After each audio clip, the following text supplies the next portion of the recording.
Well, good afternoon. Thank you for being here with us today.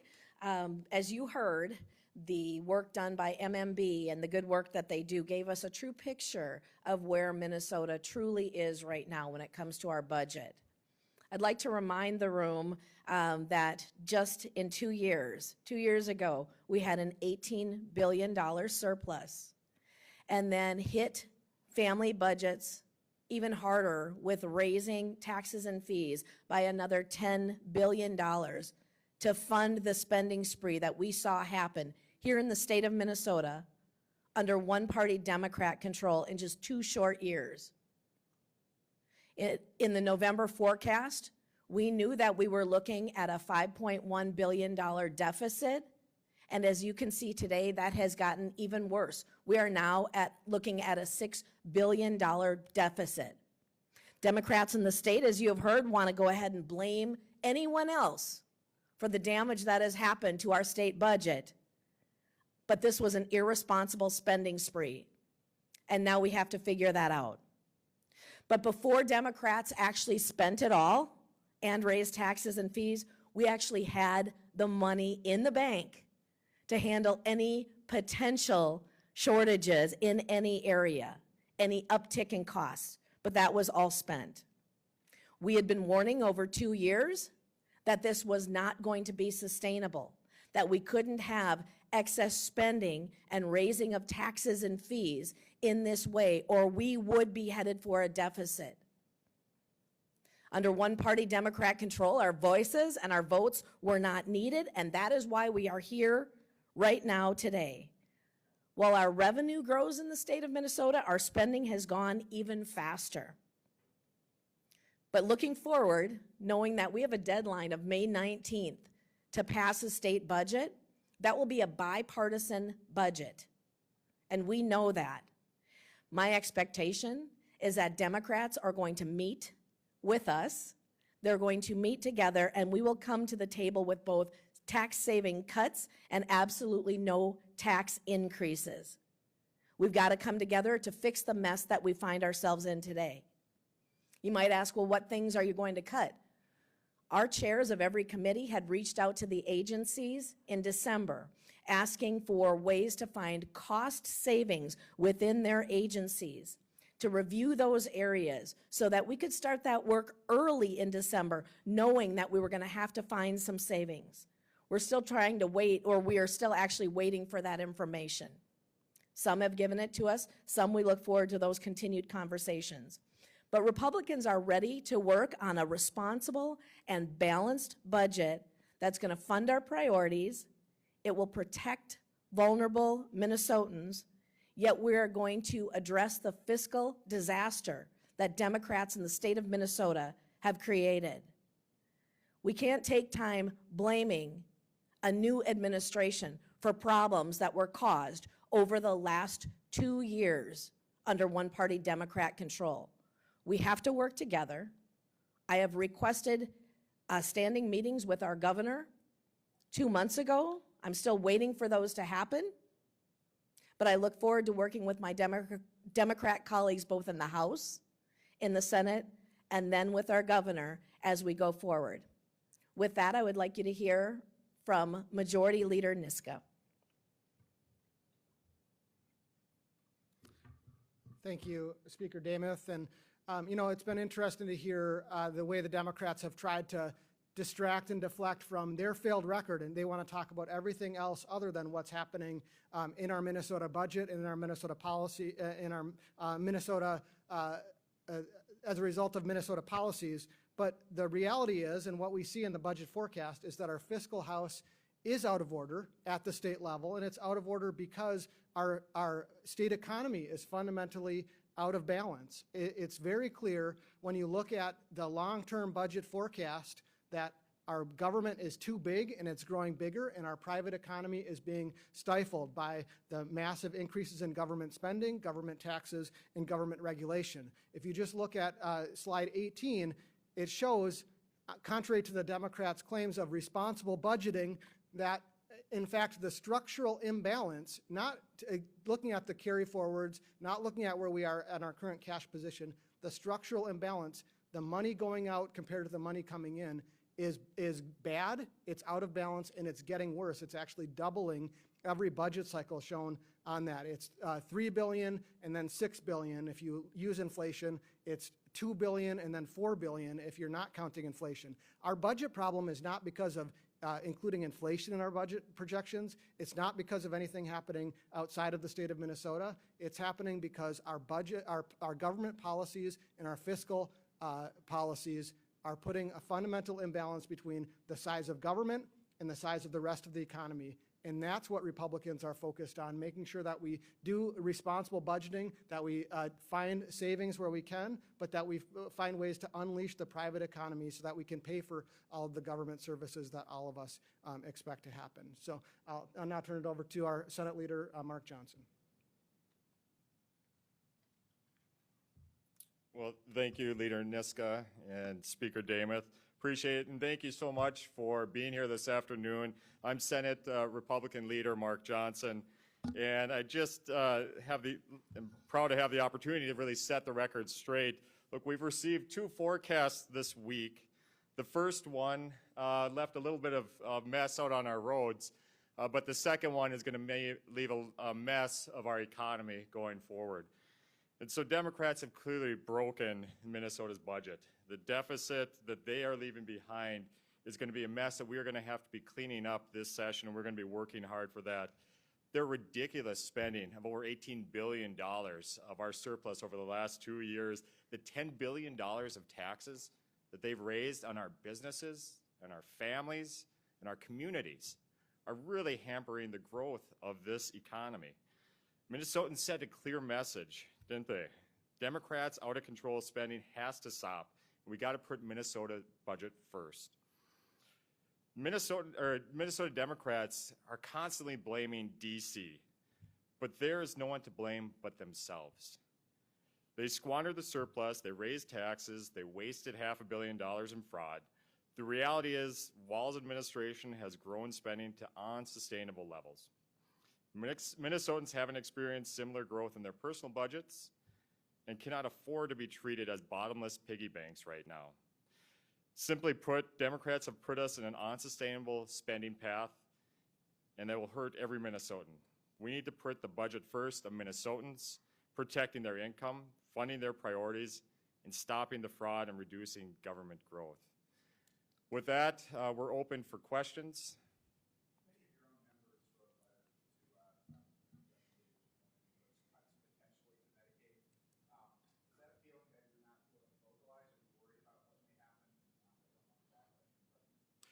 What's fun, and thank you for that question. So it was about the letter that some Republicans have signed on to over the last couple of weeks here. I think what we were looking at there is, as this process is going in Washington, D.C., what is great to see is it's no longer the status quo in D.C., and we're actually asking those tough questions of how we're going to be funding priorities, not just in Minnesota, but across the country. And so this was an opportunity to have that open dialogue, which for so long has been really a third rail, and we haven't been able to discuss. So now just being able to explore the possibilities is really refreshing. I think a lot of Minnesotans and across the country should be excited about what is happening, and everybody can have their input into that.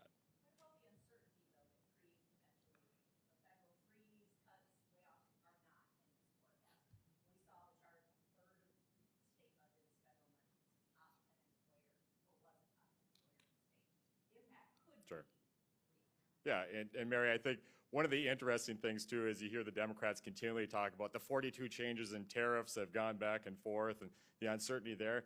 What's great is to see that we're opening up those negotiations. Tariffs are being used as a tool to open up negotiations so Minnesotans, manufacturers, their trade goods, their commodities, we will try to get better deals for those across the globe. And so, yes, they throw out the boogeyman of Trump and all that stuff, but the reality is this is a new day in America, an opportunity for Minnesota to be a stronger state. And quite frankly, we're excited about what's going to be happening. In many ways, an opportunity to grow this economy.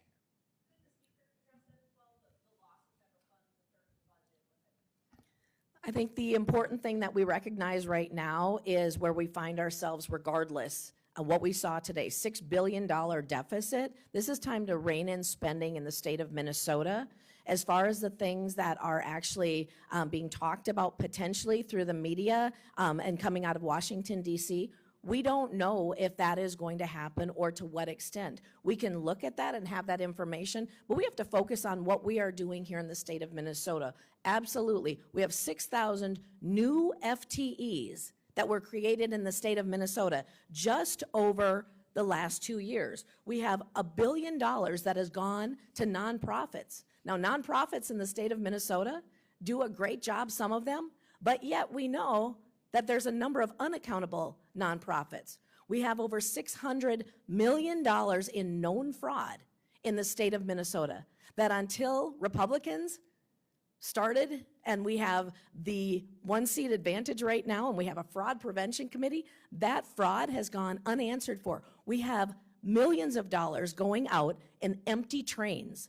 That is what we have to take a look at in the state of Minnesota first, before we even consider what could be a potential federal change to our income. We have wasteful money, wasteful spending, fraud, and an excess and bloat of government that we do not need in the state of Minnesota. That's what we have to come to terms with and work on. Other questions? Esme.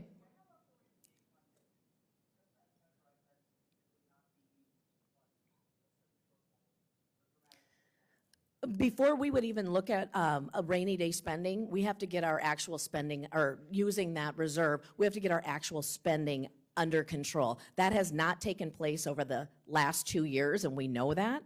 We have to balance this budget, and we can do it without dipping into that at this point. We can get our work done on time. May 19th is when we have to have that work done. Even with a 4-week delay because Democrats did not show up for work in the House of Representatives, that will not be an excuse of why we can't get the work done on time for Minnesotans with a balanced budget and a reduction in the spending so that we can go forward and have a strong state in that we need. Other questions?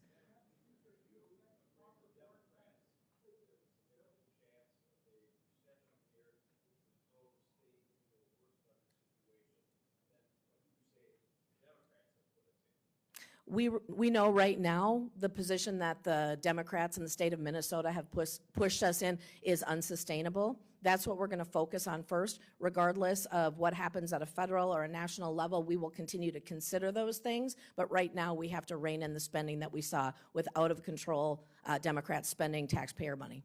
Other questions?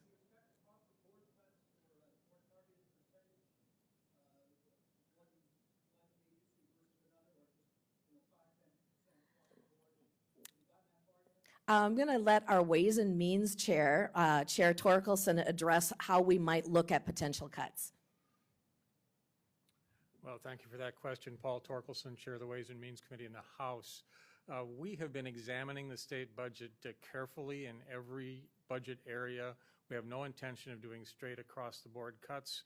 We intend to do the work to find first unspent funds that we can claw back, identify where fraud has happened, and cut state agencies where we can. You might remember that when they created the Children and Families Administrative Department, they took parts of other agencies to build it, but they didn't reduce those agencies at all in far as their complement of employees. State government has grown dramatically in this last biennium, and we intend to draw that back down.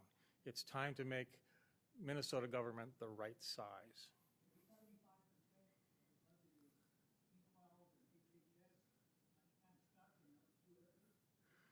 Well, we have work to do, and it's not going to be easy. I'm challenging the leaders on both sides of the building to come to joint targets sooner rather than later. We've already wasted a lot of time this session. The first act of the session had no Democrats on the stage, as you might remember, and we're waiting now for the results of a special election. But we have a lot of work to do in a short time. The sooner we can agree to joint targets, the better we can do that work. And so I'm challenging the leaders of the Democrats, both in the Senate and the House, to come to joint targets quickly rather than spending a lot of time trading barbs with each other when we need to get the work done.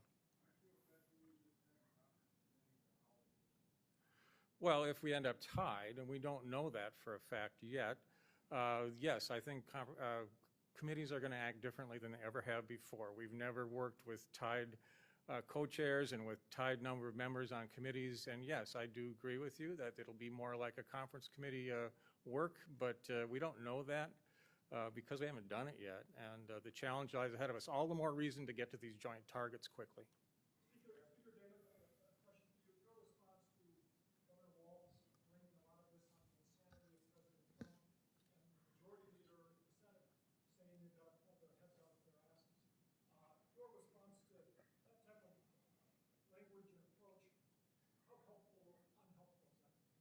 The language and approach that we heard today and we hear from our Democrat colleagues on a number of occasions is disrespectful. This is not the time for disrespect in the state of Minnesota. We have to work together all along the campaign trail and leading up to this point. I had talked about balanced government.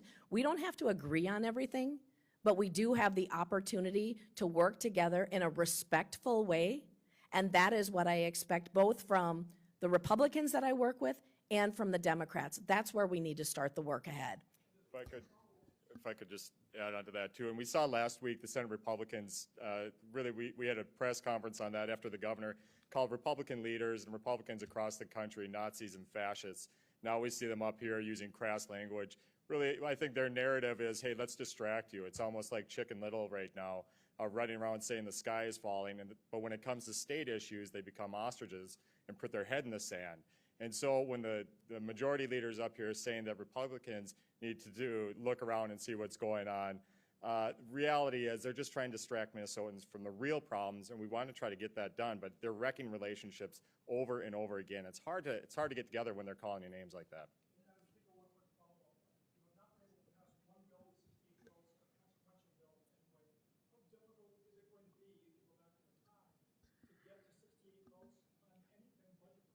We have passed just a couple of bills on a bipartisan basis off the House floor. We have a number of bills up today. There could be some passage of some of those bills. But I think the important thing to recognize is the work that we do together. The message that I'd like to have each one of you take out of this room today is that under full one-party Democrat control, $18 billion of surplus was spent. Taxes and fees on all of us in the state of Minnesota was raised by another $10 billion. We now know that there is a $6 billion deficit, yet we need to function as a legislature and as the government, deliver to the people of Minnesota those core priorities and the things that they need. Our kids need to be able to read at grade level. We need safe communities. We have to reduce our taxes so Minnesotans can afford their lives, and we need an environment that we can all grow in where our businesses, our schools, our hospitals can succeed. That is the takeaway, regardless of the disrespectful language or the deflection to Washington, D.C. We, as House Republicans and my Republican colleagues in the Senate, are focused on the work at hand. We have just a few short months to accomplish that. That is what we are planning to do.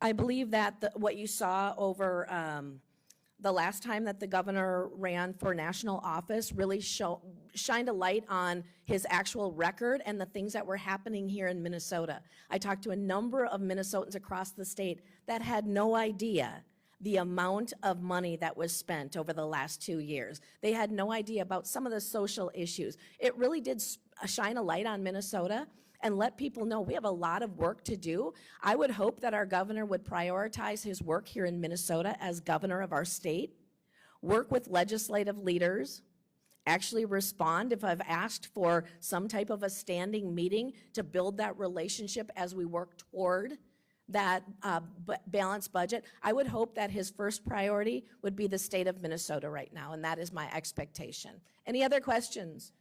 Peter? Peter.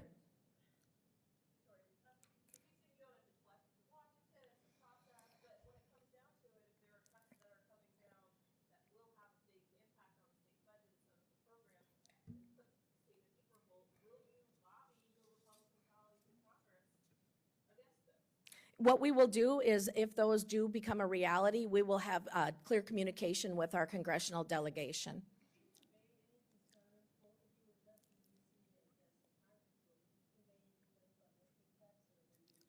Right now, the things that are being proposed in Washington are hypothetical because they're not actually happened right now. They have not taken place yet. Those are all things that they're working in Washington. My main focus right now is trying to get this balanced budget here in the state of Minnesota, building working relationships. We have a special election on Tuesday that will determine what the House of Representatives looks like going forward. We will either be in a true majority if Paul Wickstrom wins, or we will be returned to a tie in which we already have an organizational agreement that would support that. Our work is focused here in Minnesota, taking into consideration if there are changes at a federal level that impact us, and then we will work through that.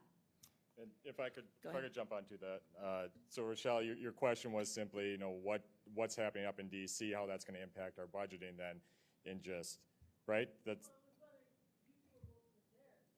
So we had a great conversation there. But I think what you want to do here is look at the slides that were up. We're sitting at a structural deficit of $3.1 or $3.2 billion here in the state of Minnesota because of Democrats spending. And so we've got to be focusing on that. I know that the governor, he's more interested in campaigning right now on a national level. But the reality is we have to be looking at the numbers here in the state. And when you have a $3.2 billion deficit, let's address these problems first before we start getting into the hypotheticals of what's going on in DC. I really think he did a good job at distracting a lot of folks out here, because this is the topic that keeps coming up. What about this over there? But the reality is we have issues right here in the state right now. That's our jobs. We're going to be working on that and focusing on that. And we've got an elected delegation out in DC that we've had great conversations with. Their reconciliation process is going to be continuing and ongoing. And we'll see what happens there, but voice your concerns with those folks.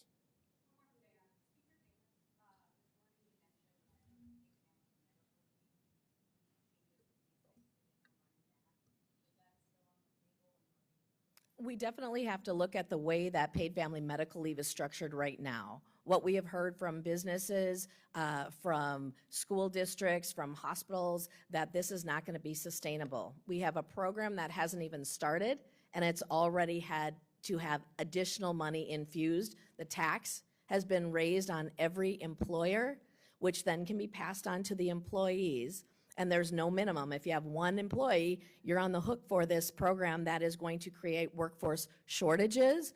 It is potentially going to damage businesses in the state of Minnesota. Businesses can take care of their employees and provide what is needed. We're looking for meaningful adjustments to that paid family medical leave as we move forward. We've got a great team within our caucus working on that, and you will see those proposals rolling through as we move forward. We need changes to what is currently out there. Thank you.